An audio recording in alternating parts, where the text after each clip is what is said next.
आज आपण जाणून घेणार आहोत केंद्रीय अर्थसंकल्प 2026 मध्ये नेमकं काय स्वस्त झालं आणि काय महाग झालं. हा अर्थसंकल्प फक्त कागदावरचा नाही, तर थेट तुमच्या घरापर्यंत पोचणारा आहे.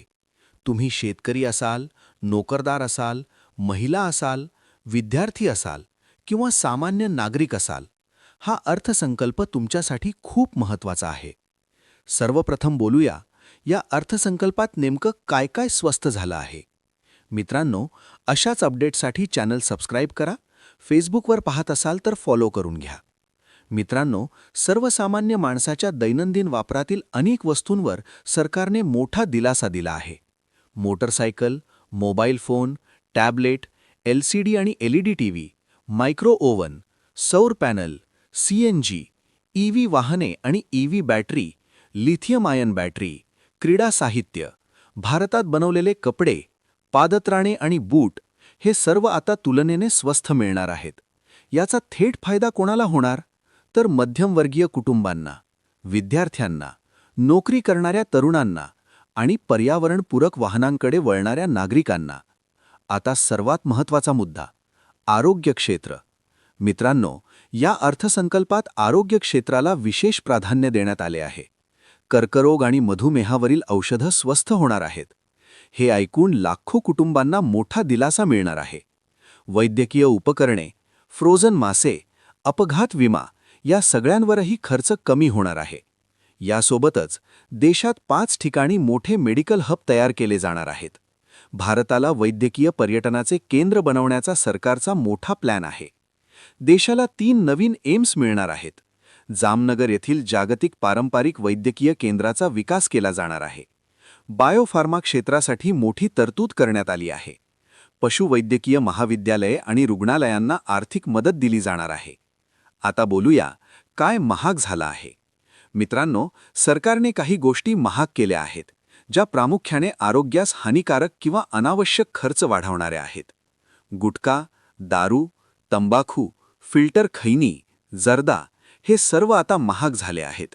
यासोबतच खनिज, भंगार, panel display, PVC flex sheets, option trading, interactive flat या क्षेत्रांमध्येही खर्च वाढलेला दिसतो. सरकारचा उद्देश स्पष्ट आहे, लोकांना व्यसनांपासून दूर ठेवणे आणि उत्पादनक्षम क्षेत्रांना चालना देणे. आता बोलूया, शेतीसाठी या अर्थसंकल्पात काय खास आहे. शेतकरी मित्रांनो, या अर्थसंकल्पात शेतीला मोठा दिलासा मिळालेला आहे. नारळ संशोधन केंद्र स्थापन केले जाणार आहे. याचा फायदा कोट्यावधी शेतकऱ्यांना होणार आहे. पशुपालन आणि दुग्ध व्यवसायासाठीचे अनुदान वाढवले जाणार आहे. काजू आणि कोको या पिकांना जागतिक दर्जाचा ब्रँड मिळवून दिला जाणार आहे. 500 एकात्मिक मत्स्य केंद्र उभारली जाणार आहेत. चंदन, नारळ, काजू या पिकांना विशेष चालना दिली जाणार आहे. ईशान्य भारतात बदाम आणि शेंगदाण्याचे उत्पादन वाढवले जाणार आहे. मत्स्य व्यवसायात महिलांचा सहभाग वाढवण्यासाठी विशेष योजना राबवली जाणार आहे. आता महिलांसाठीच्या मोठ्या घोषणा. महिला सक्षमीकरणावर सरकारने विशेष भर दिला आहे. शी मार्ट्सच्या माध्यमातून महिला उद्योजकांना थेट बाजारपेठ मिळणार आहे. लखपती बहीण योजना अंतर्गत महिलांना बचतीकडून समृद्धीकडे नेण्याचा उद्देश आहे. नोकरी करणाऱ्या महिलांसाठी सुरक्षा आणि प्रवास सुविधा पॅकेज आणले जाणार आहे. आरोग्य बजेटमध्ये महिलांवर विशेष लक्ष दिले जाणार आहे. महिलांसाठी कौशल्य विकास आणि AI प्रशिक्षण दिले जाणार आहे. आता शिक्षण क्षेत्र. मित्रांनो, शिक्षणाची गाडी खरंच सुस्साट झाली आहे. शाळा आणि महाविद्यालयांमध्ये कंटेंट क्रिएटर लॅब तयार केल्या जाणार आहेत.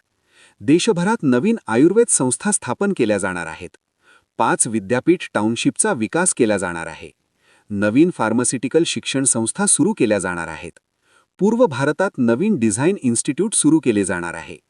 देशातील हजारो शाळा आणि शेकडो महाविद्यालयांमध्ये कंटेंट क्रिएटर लॅब उभारल्या जाणार आहेत.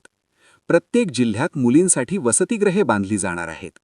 मित्रांनो, एकूणच पाहिलं तर केंद्रीय अर्थसंकल्प 2026 हा सामान्य माणूस, शेतकरी, महिला, विद्यार्थी आणि युवक यांच्यासाठी आशेचा किरण घेऊन आलेला आहे.